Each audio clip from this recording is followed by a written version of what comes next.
In this short video, we will talk about thermometers and temperature scale. So thermometer is a device to measure temperature.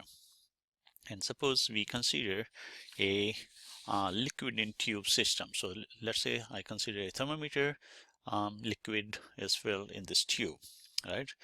And suppose we label the thermometer's liquid level, so liquid level at the freezing temperature of pure water as 0. So let's say when you put in the freezing water, this bulb, then the liquid level is here, and I scale it as 0 degree, right? And it's equal 0.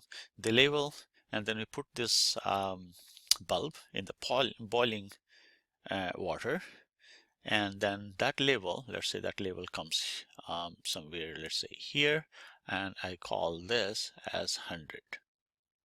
Alright, label is as 100.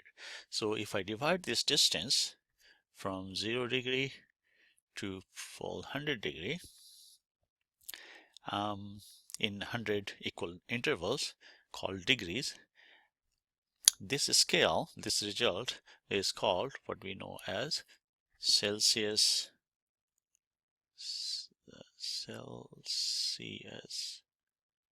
temperature scale. Okay, all right. Then there is another scale, commonly used scale, what we call it Fahrenheit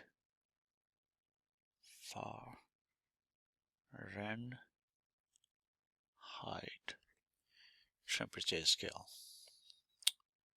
So in Fahrenheit temperature scale, the freezing point of pure water is labeled as 32 degree Fahrenheit, and the boiling point of pure water is labeled at 212 degree Fahrenheit. So on this here, I can say this is my 32 degree Fahrenheit, and this one will be 212 degree Fahrenheit. And of course, this will become 0 degree Celsius and 100 degree Celsius, and this becomes 0 degree Celsius. All right. Okay. So in the degree Celsius, this is divided in 100 minus 0. So 100 equal intervals, whereas in the degree Fahrenheit, 212 minus 32, which happens to be 180. So this will be divided into 180 equal intervals. So now let's say I have some temperature. Let's say some arbitrary temperature here, and let's call this as TC, right? In the degree Celsius scale, that's TC, and in the Fahrenheit scale, let's say that reading is TF, right? So how do I find, if I know TC, how do I convert that in TF, or vice versa? So I can say TF, so we can title it conversion of one scale to the other scale. So I can say TF minus 32 divided by 212 minus 32, that must be equal to TC minus 0 divided by 100, that's the whole range, minus 0. Okay, or we can say TF minus 32 divided by 180 is equal to TC divided by 100. Or we can say TF minus 32 divided by 9 must be equal to TC divided by 5. So I divided both denominator with 20. So this is a relationship which will help us convert degree Celsius into Fahrenheit, or Fahrenheit into degree Celsius. Great. So in when we talk about liquid in tube thermometer, and we calibrated the, let's say, degree Celsius thermometer. And what we did was we calibrated at 0 degrees Celsius for freezing temperature, and 100 degrees Celsius for boiling point temperature. But when we do this, they may not agree exactly at intermediate temperatures. Any temperature scale defined in this way always depends somewhat on the specific properties of the material used. Right? For example, in liquid in tube system, we either use mercury or sometimes we use ethylene alcohol. Right? So ideally, we would like to define a temperature scale that does not depend on the properties of a particular material. To establish a truly material independent scale, we first need to develop some principles of thermodynamics. Here, we will discuss a thermometer that comes close to this ideal, what we call it gas thermometer. All right. So this is a gas thermometer. It's called constant volume gas thermometer. So the volume, this is the bulb there, and the volume is fixed. It's made of steel, right? So now we do a little experiment here.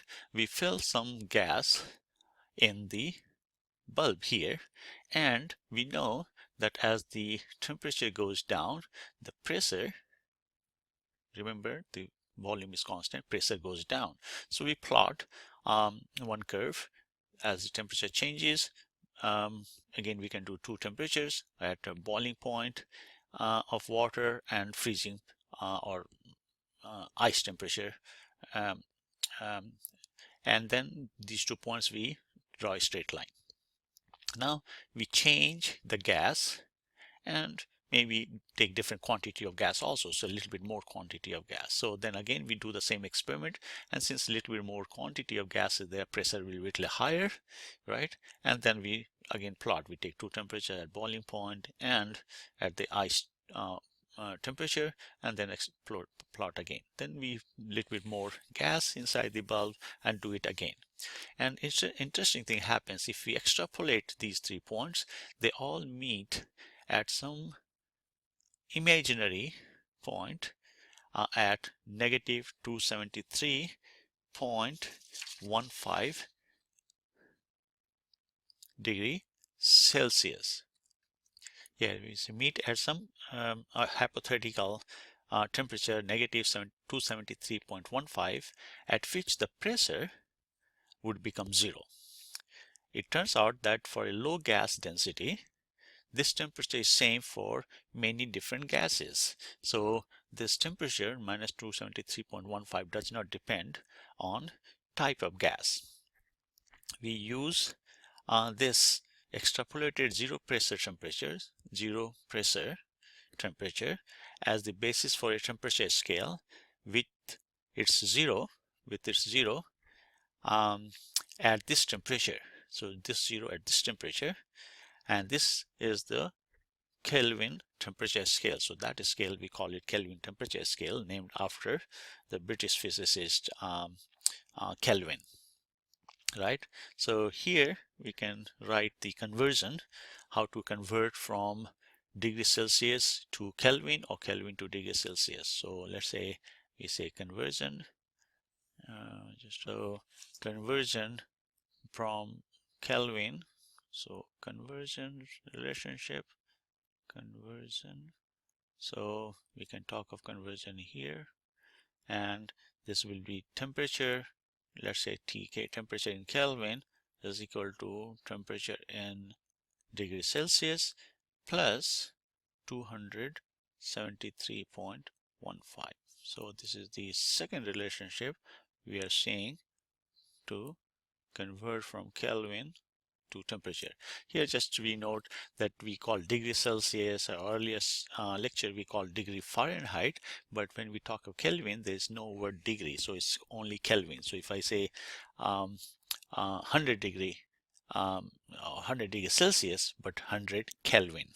All right, so that's one little carefulness or little change there. Another thing we can see here that if we look at this P pressure and temperature curve on temperature on the Kelvin scale, then these lines are proportional, so that we can see that pressure is proportional to temperature. And remember, this temperature is in Kelvin with symbol K, small k, Kelvin, right? And from that we can say the P2 over P1, that must be equal to corresponding temperature T2 over T1. So if I know the pressure, then we can measure the corresponding temperature. All right, so this is one relationship we got for the Kelvin scale. So important thing to remember that T2 and T1 is in Kelvin, not in degrees Celsius or any other temperature.